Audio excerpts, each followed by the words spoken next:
मन का कितना बड़ा महत्व है। कोई भी व्यक्ति बुद्ध होता है तो मन के प्रपंच को अनुभूति के स्तर पर जानते जानते खूब समझने लगता है कि देखो ना समझी में ये गांठें बांधता जा रहा है, बंधन बांधते जा रहा है। होश जागे तो गांठें बांधने बंद करे, बंधन बांधने बंद करें। जो गांठें बांध रखे हैं, जो बंधन बांध रखे हैं, वो खुलते चले जाएं, खुलते चले जाएं। देखना है, अपने आप को देखना है, कल्पना नहीं। ये अपने आप को देख करके अपने आप को सुधारना, अपने आप को बंधन से मुक्त करना, यही विपश्यना है। कोई व्यक्ति बुद्ध बनता है तो इस विद्या के सारे बंधनों से मुक्त हो करके जन्म मरण से मुक्त हो जाता है, बुद्ध बनता है। और यही सिखाता है लोगों को। और सारी दार्शनिक बातें, उलझाने वाली बातें, झगड़े फसाद की बातें जिनका कोई संबंध नहीं, उनको एक और रखो। अप्रासंगिक है। प्रासंगिक ये है कि मैं बीमार हूं और मेरी बीमारी मन से संबंधित है, तो मुझे अपने मन को निरोग करना है। बीमारी कहाँ शुरू हुई, रोग ये कहाँ हुआ, बंधन कहाँ बंधे? मन में ही। मनैव मनुष्याणां कारणं बंध मोक्षे। मन की वजह से ही बंधन होते हैं और मन के कारण ही, मन के सहारे ही बंधन खुलते हैं। मनोसेठा मनोमया। बड़ा महत्व है मन का। जैसे ही विपश्यना का काम शुरू करते हैं तो क्या करते हैं? पहले सांस आ रहा है, जा रहा है, आ रहा है, जा रहा है। सांस को साक्षी भाव से देखते देखते मन के बारे में कितनी बातें उजागर होने लगती हैं। 2-4 सांस देख पाया, इतने में तो मन गया, कहीं भाग गया, फिर वापस लाता है। 2-4 सांस देख पाया, फिर भाग गया। तो एक समझदार साधक होता है तो देखता है कहाँ भाग गया, किस विषय में भाग गया। ओ, कोई भूतकाल की बात याद आई और उसमें लोट पलोट लगाने लगा। भविष्य की कोई बात मन में आई और उसमें लोट पलोट लगाने लगा। हेलो। भूतकाल में रमण करता है, भविष्य में रमण करता है, वर्तमान में नहीं रहना चाहता। वर्तमान में रहे बिना कैसे अपने आप को सुधारेगा? तो पहला काम ये कि उसकी ये भटकन को दूर करें, चित्त को वर्तमान की सच्चाई पर एकाग्र करें। वर्तमान की सच्चाई है, सांस भीतर आ रहा है, सांस बाहर जा रहा है। बहुत दृढ़तापूर्वक काम करेंगे तो सफल हो जाएंगे। पुराना स्वभाव है, इसलिए ऐसा भी नहीं कोई जादुई चमत्कार होगा कि एकदम मन वश में आ गया। प्रयत्न करना पड़ता है, परिश्रम करना पड़ता है, खूब पराक्रम करना पड़ता है। एक घटना भगवान बुद्ध के जीवन काल में, कौशल नरेश के राजपुरोहित की पुत्री दंतिया, उसने भगवान की वाणी सुनी तो बात खूब समझ में आई।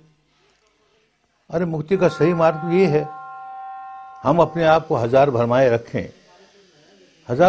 रखें दार्शनिक बातों में, पौराणिक बातों में, कल्पनाओं में। वास्तविकता ये है कि भीतर ही भीतर बंधन बंधे जा रहे हैं। गांठें बंधी जा रही हैं, इनको खोलें तो मुक्त हो गए। ये स्वभाव बदल लें, गांठ बांधने वाला स्वभाव बदल लें, नई गांठ बंधेगी नहीं, पुरानी खुल गई, मुक्त हो गई। बात समझ में आई उसके? तो उसने दीक्षा ली, साधना में लग गई। फिर भी देखती है मन बहुत भागता है, कभी इधर कभी उधर, कभी इधर कभी उधर। एक ऊंची सी पहाड़ी पर बैठकर ध्यान कर रही है। वो देखती है कि नीचे सड़क पर एक हाथी है। महावत आता है, उसे हुक्म देता है बैठ, तो बैठ गया। पांव पसार, तो उसने पांव पसार लिए। अब उसके पांव पर अपना पांव रख करके उसके सिर पर चढ़ गया, पीठ पर चढ़ गया और कहा चल। वो चल पड़ा। अरे ये इतना बलवान हाथी किस कदर महावत का गुलाम हो गया। वो कहता बैठ तो बैठ, खड़ा हो तो खड़ा हो, चल तो चल। इतने बलवान हाथी को अगर वश में किया जा सकता है तो मैं अपने मन को क्यों नहीं वश में कर सकूं? बस एक चेतना जागी, मन में विचार आया कि अगर बलवान हाथी वश में किया जा सकता है तो मेरे मन को वश में अवश्य किया जाएगा और मैं इस प्रयत्न में लगूंगी और सफल हो गई। ऐसे ही अनेक घटनाएं घटी। विशेष करके जो हाथी को वश में करने की बात है, और कठिन काम है, आसान नहीं है।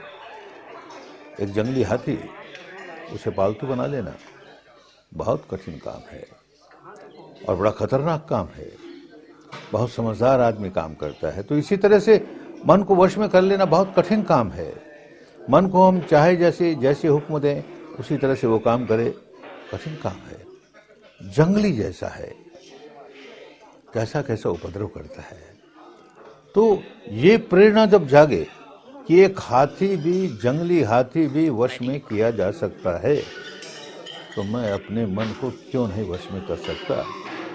बस एक प्रेरणा के लिए काम तो फिर भी करना पड़े, बहुत काम करना पड़ता है, बहुत परिश्रम करना पड़ता है, समझदारी के साथ, अतियों में न जाए। मन भटका तो व्याकुल नहीं हो जाए, स्वीकार करे भटक गया, भूतकाल में गया, भविष्य में गया। भूतकाल की कोई बात अच्छी बात याद आई तो अंदर ही अंदर राग जगाने लगा। कोई अप्रिय बात याद आई तो द्वेष जगाने लगा।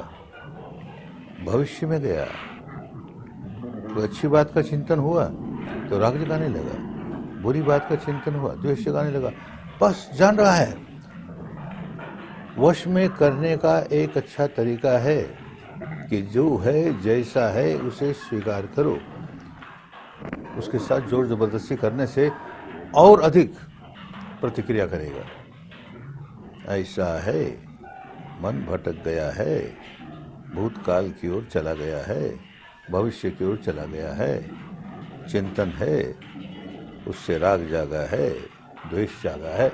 जान रहे हैं, बस जान रहे हैं तो मन का वो हिस्सा जानने वाला है वो मजबूत हुए जा रहा है, वो मजबूत हुए जा रहा है। और जो पागल हिस्सा है, जो नियंत्रण में नहीं आ रहा, वो कमजोर हुए जा रहा है, कमजोर हुए जा रहा है। बड़े धीरज के साथ काम करना पड़ता है, बड़े धीरज के साथ। ना समझी है और क्या करना चाहिए इसका होश नहीं है तो अपनी नासमझी के कारण अपने आप को व्याकुल बनाते हैं, बनाए ही जाते हैं। कभी भीतर जाकर के ये नहीं देखा कि मैं किस कदर अपनी हानि कर रहा हूं।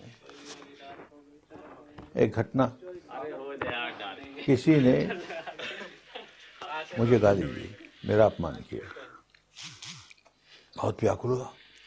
मुझे गाली दी, मेरा अपमान किया, बहुत व्याकुल हुआ। बात यहीं तक नहीं रुकी। उसने तो एक बार गाली दी, मुझको एक बार व्याकुल करने के लिए, और मेरा पागलपन चलता है, मेरे मन का पागलपन चलता है। मुझको ऐसी गाली दी, गंगा नदी तो है, मुझको ऐसी गाली दी, पास ही में, मेरा ऐसे अपमान किया, मेरा ऐसा अपमान किया। दोहराता है, बार बार बार बार दोहराता है, अपने मन के रंगमंच पर उस घटना को बार बार दोहराता है, और जितनी बार दोहराता है उतनी बार व्याकुल होता है। क्यों व्याकुल होता है?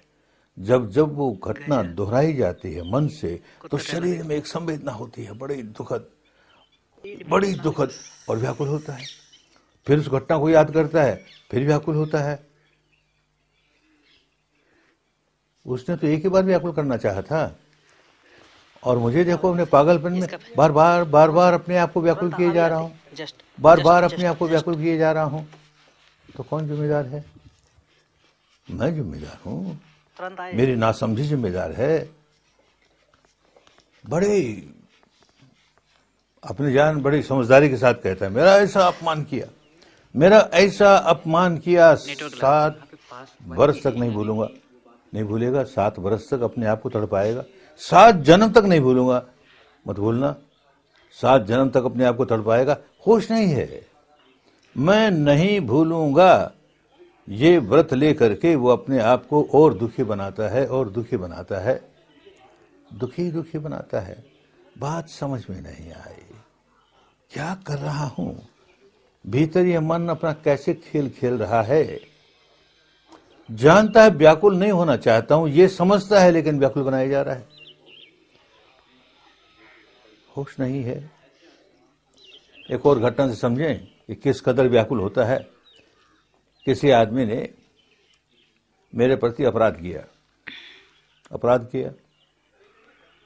मामला कोर्ट में गया, कौन कसूरवार है।